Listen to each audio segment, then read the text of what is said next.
They RTV app వార్తల్ని క్షణాల్లో చదివే అవకాశం ఉంటుంది. ఒక న్యూస్ పేపర్, ఒక టెలివిజన్ ఛానల్ మీ చేతుల్లో ఎప్పుడూ ఉంటాయి.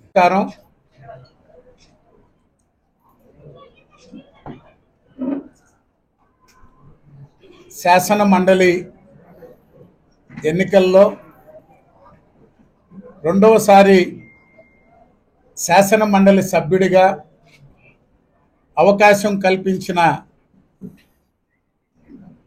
తెలుగుదేశం పార్టీ అధ్యక్షులు, ముఖ్యమంత్రి వర్యులు పూజ్యులు నారా చంద్రబాబు నాయుడు గారికి, పార్టీ ప్రధాన కార్యదర్శి రాష్ట్ర మంత్రివర్యులు నారా లోకేష్ బాబు గారికి,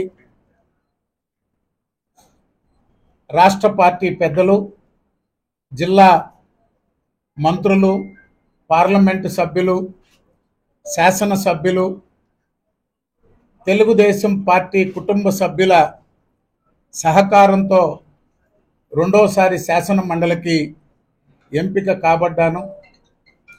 శాసన మండలికి ఎంపిక చేయబడిన తెలుగుదేశం పార్టీ తరపున 3 స్థానాలు 2 బలహీన వర్గాలకు, బీసీలకు,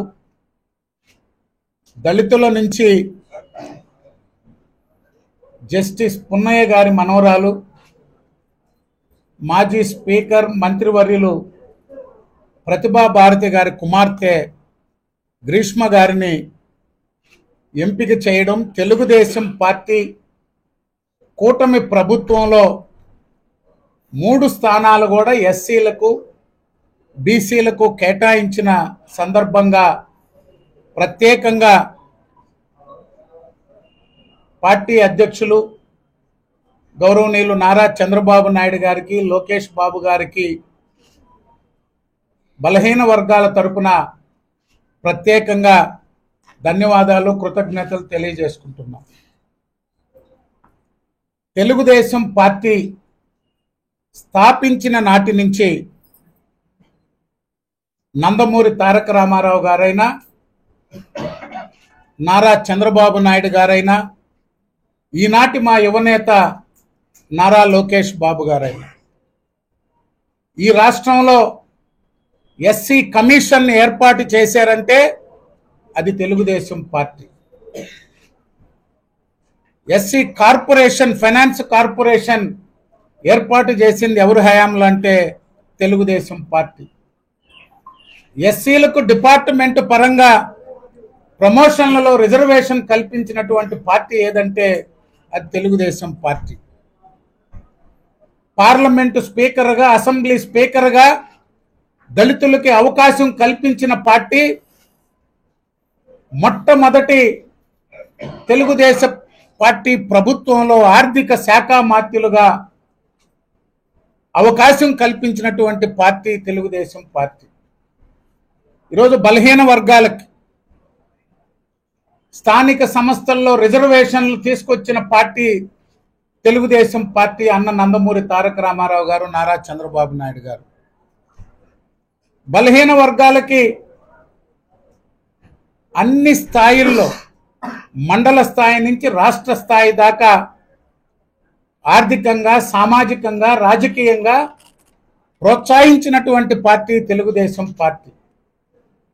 చంద్రబాబు నాయుడు గారు రిజర్వేషన్లు పెంచి బీసీలకు 34% రిజర్వేషన్లుంటే 24% తగ్గించినటువంటి పార్టీ వైఎస్ఆర్ కాంగ్రెస్ పార్టీ, ముఖ్యమంత్రి జగన్మోహన్ రెడ్డి గారు. ఈరోజు మైనారిటీ కమిషన్ వచ్చినా, హజ్ హౌస్ వచ్చినా, మైనారిటీ ఫైనాన్స్ కార్పొరేషన్ వచ్చినా, మైనారిటీలకు ఎప్పుడు తెలుగుదేశం అధికారంలో ఉన్న ప్రత్యేకంగా పథకాలు తీసుకొచ్చి వారి అభివృద్ధికి తోడ్పాటును అందించినటువంటి పార్టీ తెలుగుదేశం పార్టీ, నారా చంద్రబాబు నాయుడు గారు. ఈ రాష్ట్రంలో ఎస్సీ, ఎస్టీ, బీసీ, మైనారిటీల అభివృద్ధికి సంక్షేమ పథకాలు కానీ, ఆర్థికంగా, సామాజికంగా, రాజకీయంగా తోడ్పాటును అందించిన నాయకుడు నారా చంద్రబాబు నాయుడు గారు. నారా లోకేష్ బాబు గారు పాదయాత్ర ద్వారా ఈ రాష్ట్రంలో ఉన్నటువంటి సామాజిక వర్గాలు వారు ఎదుర్కొంటున్నటువంటి సమస్యలు, సంక్షేమ పథకాల్లో వారు పడుతున్నటువంటి ఇబ్బందులు, ఆ ప్రాంత అభివృద్ధి విషయంలో వారికి జరిగిన అన్యాయం, పదే పదే పథకాల గురించి మాట్లాడుతున్నటువంటి ఈనాటి ప్రతిపక్ష పార్టీ వైఎస్ఆర్ కాంగ్రెస్ పార్టీ మేము ఒక్కటే అడుగుతున్నాం. 2019 నుంచి 24 దాకా ఎస్సీ, ఎస్టీ, బీసీ, మైనారిటీ వర్గాలకి ఒక్క పథకమైన బీసీ కార్పొరేషన్ కానీ, ఎస్సీ కార్పొరేషన్ కానీ, ఎస్టీ కార్పొరేషన్ కానీ, మైనారిటీ కార్పొరేషన్ కానీ ఏ పథకమైనా అమలు చేశారా? ఒక్క రూపాయి నిధులు ఈ వర్గాలకు కార్పొరేషన్లకు కేటాయించారా? పదే పదే 9 నెలలు పూర్తయింది అధికారంలోకి వచ్చి తెలుగుదేశం పార్టీ కూటమి ప్రభుత్వం ఒక విష ప్రచారాన్ని మొదలుపెట్టారు తెలుగుదేశం పార్టీ మీద, ముఖ్యమంత్రి చంద్రబాబు నాయుడు గారి మీద. మేము ఒకటే చెప్తున్నాం, ఏదైతే ప్రజలకు హామీ ఇచ్చామో దాన్ని చిత్తశుద్ధితో అమలు చేస్తాం. సర్వనాశనం చేసి ఈ రాష్ట్రాన్ని ఆర్థికంగా అభివృద్ధి పరంగా అధోగతి పాలు చేసి విభజన నాటి కంటే ఇంకా ఎక్కువ రాష్ట్రానికి నష్టం చేసిన ముఖ్యమంత్రి జగన్మోహన్ రెడ్డి గారు, వైఎస్ఆర్ కాంగ్రెస్ పార్టీ మాట్లాడే అర్హత లేదు అని చెప్పి తెలియజేస్తున్నా. ఫీజు రియంబర్స్మెంట్ మీద యువత పోరని పెట్టారు. సిగ్గుందా మీకు అని అడుగుతున్నా. మొత్తం బాకీలు పెట్టిపోయి ఒకరోజు ఆరోగ్యశ్రీ గురించి మాట్లాడతారు, ఒకరోజు ఫీజు గురించి మాట్లాడతారు, మరొక రోజు మేము అమ్మఒడి ఇచ్చాం, తల్లికి వందనం ఇవ్వలేదని మాట్లాడుతున్నారు. మీకంటే డబల్ ఇంట్లో బిడ్డలు 2 3 ఇచ్చే బాధ్యత నాది అని నారా లోకేష్ బాబు గారు ప్రకటించారు. ఈ ప్రభుత్వానికి కొన్ని ఇబ్బందులు ఉన్నాయి. వీటన్నిటిని చక్కదిద్దుకొని ఏదైతే హామీలు ఇచ్చామో అవన్నీ కూడా ప్రభుత్వం అమలు చేస్తుంది. పవన్ కళ్యాణ్ గారి గురించి మాట్లాడారు వైఎస్ఆర్ కాంగ్రెస్ పార్టీ నేతలు. జగన్మోహన్ రెడ్డి గారు కించపరిచి అతి తక్కువ చేసి హేళనగా మాట్లాడారు. మీకు ఇంకా బుద్ధి రాల. వ్యక్తిగత దోషణలు, కుటుంబాల గురించి మాట్లాడడం, వారిని బజారును పెట్టడం, అవహేళన చేయడం, సోషల్ మీడియా ద్వారా ఓ విష ప్రచారాన్ని నడిపించడం. ఇప్పటికైనా అబద్ధపు ప్రచారాలు, బూటకపు ప్రకటనలు, సోషల్ మీడియా ద్వారా విష ప్రచారాన్ని మానుకోవాలని చెప్పి వైఎస్ఆర్ కాంగ్రెస్ పార్టీని కోరుతున్నా.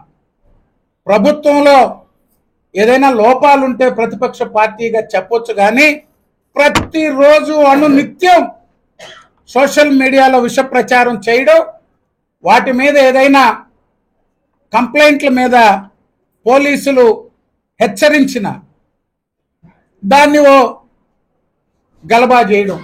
అందుకే తెలియజేస్తున్న, వైఎస్ఆర్ కాంగ్రెస్ పార్టీ 2019 ఎన్నికలకు ముందు ఏ విధంగా కులాలని, మతాలని, వర్గాలని రెచ్చగొట్టి పబ్బం గడుపుకున్నారో మళ్ళీ అదే పందాలో ప్రజల ముందుకు వస్తున్నారు. ఈరోజు కూటమి పార్టీ నాయకుల్ని, ప్రత్యేకించి తెలుగుదేశం పార్టీ కుటుంబ సభ్యులను ఒకటే కోరుతున్నా, అత్యంత అప్రమత్తంగా ఉండాలి. వైఎస్ఆర్ పార్టీ చేసే విష ప్రచారాన్ని జాగ్రత్తగా పరిశీలించి తిప్పికొట్టాలని చెప్పి మీడియా ద్వారా అందరికీ మరొకసారి ధన్యవాదాలు, కృతజ్ఞతలు తెలియజేస్తూ, తెలుగుదేశం పార్టీ కుటుంబ సభ్యులు నెల్లూరు ఉమ్మడి జిల్లాలో ఏ బాధ్యతల్లో ఉన్న నాయకులు, కార్యకర్తలు ప్రతి ఒక్కరూ నన్ను హక్కును చేర్చుకొని కుటుంబ సభ్యుడిలా ఆదరించారు, ప్రోత్సహించారు. అందరూ ఏ బాధ్యతలున్నా సహకరించి ప్రతి కార్యక్రమాన్ని విజయవంతం అయ్యేందుకు నాకు సహకరించినటువంటి ప్రతి ఒక్కరికి పేరు పేరున ధన్యవాదాలు తెలియజేస్తూ, అదేవిధంగా జిల్లాలో మంత్రులు, పార్లమెంటు సభ్యులు, శాసనసభ్యులు, పార్టీ నాయకులందరితో, వివిధ బాధ్యతల్లో ఉన్నటువంటి చైర్మన్లు అందరితో కలిసి జిల్లా అభివృద్ధికి నా వంతు సహకరిస్తూ పార్టీ పటిష్టతకు అందరితో కలిసి పనిచేస్తానని తెలియజేసుకుంటున్నా. అదేవిధంగా మీడియా సోదరులు ఇన్ని సంవత్సరాలుగా నా వెన్నంటి ఉండి నన్ను ప్రోత్సహిస్తూ ఏదైనా పొరపాట్లు లోపాలుంటే తెలియజేస్తూ పార్టీ ఏ బాధ్యతలున్నా సహకరించిన ప్రతి ఒక్కరికి పేరు పేరున ధన్యవాదాలు తెలియజేస్తున్నాను. మరిన్ని వీడియోస్ కోసం ఛానల్ ని సబ్స్క్రైబ్ చేయండి. లేటెస్ట్ అప్డేట్స్ కోసం వాట్సాప్ ఛానల్ ని ఫాలో చేయండి. అండ్ లింక్ డిస్క్రిప్షన్ లో